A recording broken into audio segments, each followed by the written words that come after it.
This is verse 27 of the 18th chapter, Gospel of Matthew. We're in the midst of Jesus' parable, which he's discussing the servant of a great king who, of course, owed an astronomical amount of money. The king was disposed originally to throw him into prison, to throw his family in as well as a punishment against him, and the man, of course, falls down and virtually worships the king, begging for mercy, promising to pay it all, which, of course, was in itself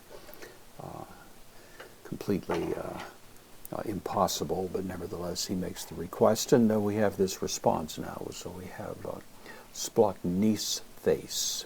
This is from splagnizomai.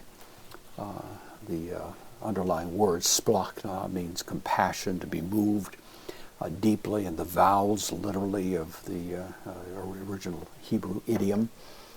This is a verb form. It's in the middle. It's to be moved in oneself with deep compassion. And so that's the idea. It's a passive verb here. It's a participle.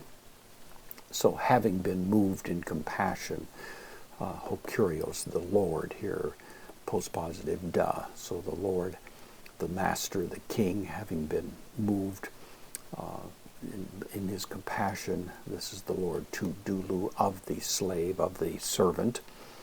Akenu, that one, so moved by compassion with specific reference to that servant.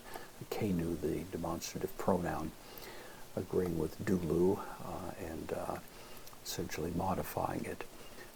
Epelusen, released him. This is the first of two verbs. Second one is here, apheken. Epelusen is from apeluo.